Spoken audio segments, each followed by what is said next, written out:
안녕하세요, 인사이트입니다. 오늘은 국내에 출시된 갤럭시 A 시리즈 중에서 막내급으로 가장 가벼운 가격대를 가지고 있는 A31, A31을 리뷰해 보려고 합니다. C를 바로 뜯어보겠습니다.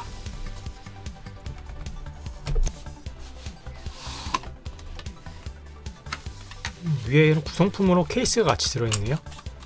이런 일반적인 그런 젤리 케이스가 하나 들어있습니다. 갤럭시 A31. 저는 화이트로 구매를 했고요. 안에는 충전 케이블이 들어있고요. 그리고 유심 핀이 들어있고 유선 이어폰 단자를 지원하기 때문에 이렇게 3.5파이를 지원하는 이어폰이 하나 들어가 있습니다. 그리고 충전기가 들어있는데 얘는 10W짜리 충전기가 들어있네요. 그러면 얘를 벗겨보도록 할게요.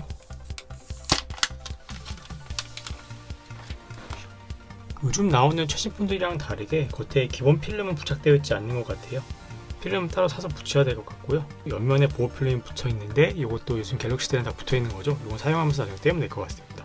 기본적으로 들어있는 이만 젤리 케이스를 한번 착용해 볼게요. 설명서는 여기에 들어있었네요.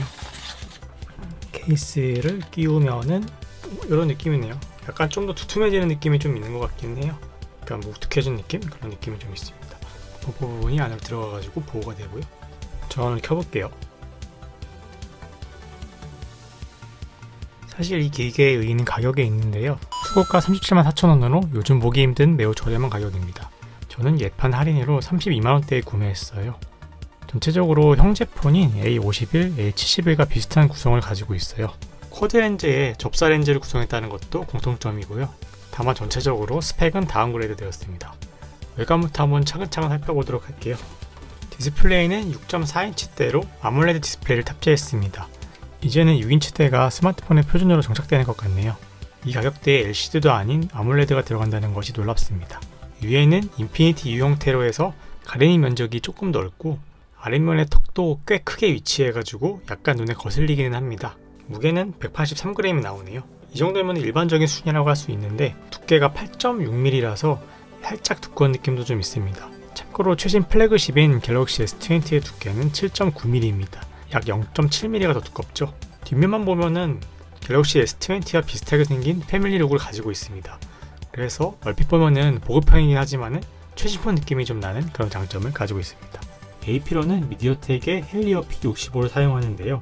퀵벤치를 한번 돌려봤어요. 싱글코어는 353이 나왔는데요. 삼성 갤럭시 S8과 비슷한 성능으로 볼 수가 있을 것 같습니다. 또 멀티코어 점수 기준으로는 1232점이 나왔는데요. 이 점수 같은 경우는 삼성의 갤럭시 A50보다 조금 더 나은 수준이에요. 약간 중급형이거나 그거보다 약간 더 나은 그런 수준의 AP를 가지고 있다고 봐도 될 것 같아요. 중급기인 A50보다는 한 단계 낮은 모델이라고 할 수 있는데 사실 얘가 꽤나 괜찮은 AP를 탑재했다는 거죠. 사실 이 미디어텍이라는 회사는 저가형 AP를 만드는 걸로 유명하거든요. 근데 그 와중에도 이 헬리오 P65 같은 경우는 꽤 괜찮은 스펙을 가지고 있어요. 배틀그라운드를 한번 돌려볼게요. 약간 프레임이 조금 끊기는 느낌은 조금 있고요. 그렇게 뭔가 원활하게 플레이를 할 수 있을 정도는 아닌 것 같습니다. 이런 기본적인 게임들은 약간의 옵션 타입만 하면은 충분히 즐길 수 있을 것 같아요.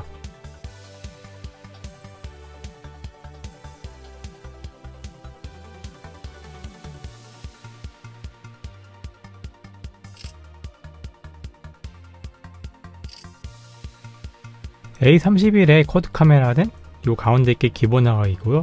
f2.0 조리기에 4800만 화소를 가지고 있고 광각이고 f2.2에 800만 화소 카메라를 가지고 있습니다. 얘는 심도 카메라고요. 여기는 접사용 카메라고 f2.4에 500만 화소를 가지고 있습니다. 전체적으로 상위 모델보다 조금씩 다운그레이드 되었지만은 저가형인데도 불구하고 기본 카메라를 무려 4800만 화소의 고화소를 넣은 게 인상적이네요. 그리고 A51, A71에 들어있는 것과 같은 접사 렌즈를 가지고 있어서요. 이렇게 재미있는 사진 경험을 할 수가 있습니다. 전막 카메라도 f2.2에 2000만 화소로 꽤나 훌륭한 렌즈가 들어가 있어요. 그리고 보급형에도 불구하고 온스크린 지문 인식이 들어가 있는데요. 얘는 사실 초음파 방식에 비해서 인식률이 좀 낮기는 해요. 그리고 속도도 살짝 느린 감이 좀 있습니다. 그리고 얘는 5000mAh의 큰 배터리를 탑재했는데요. 요거는 상위 모델보다 오히려 더 나은 점이네요. 하루 종일 충전을 안 해도 상당히 긴 사용시간을 확보할 수가 있습니다. 그리고 이 큰 배터리를 빠르게 충전하기 위한 고속 충전도 지원을 하고 있습니다. 램은 4기가에 저장 용량은 64기가를 기본으로 가지고 있고 SD카드 확장을 지원합니다. 그리고 저가형이다 보니까 이건 혹시 뺐나 했는데 삼성페이도 문제없이 지원을 합니다. 우리나라에도 삼성페이 쓰면 정말 편하죠. 이쯤 되면은 뭐가 빠져서 원가 절감을 했느냐 궁금해지는데요. 일단 제일 큰 거는 손떨림 방지 기술인 OIS가 카메라에서 제외되었습니다. 이건 모든 갤럭시 A 시리즈의 공통점인데요. 쿼드 카메라를 달아가지고 사진 특화 모델이라고 얘기를 하면서도 OIS를 뺐다는 것은 약간 좀 애매하게 쳐다보게 되는 부분입니다. 그리고 방수 방진 역시 빠진 것도 감안을 하셔야 될 것 같습니다. 얘를 샤워할 때 들고 갈 수가 없는 폰이라는 점 감안을 하셔야겠습니다. 그리고 동영상 기능도 상대적으로 약해요.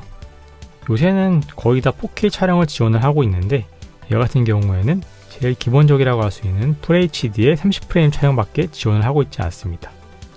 전면 카메라도 역시 똑같아요. FHD의 30프레임까지밖에 지원을 하지 않고 있습니다. 슬로우 모션 촬영은 아예 지원하지도 않습니다. 그리고 삼성 덱스도 지원하지 않고 있습니다.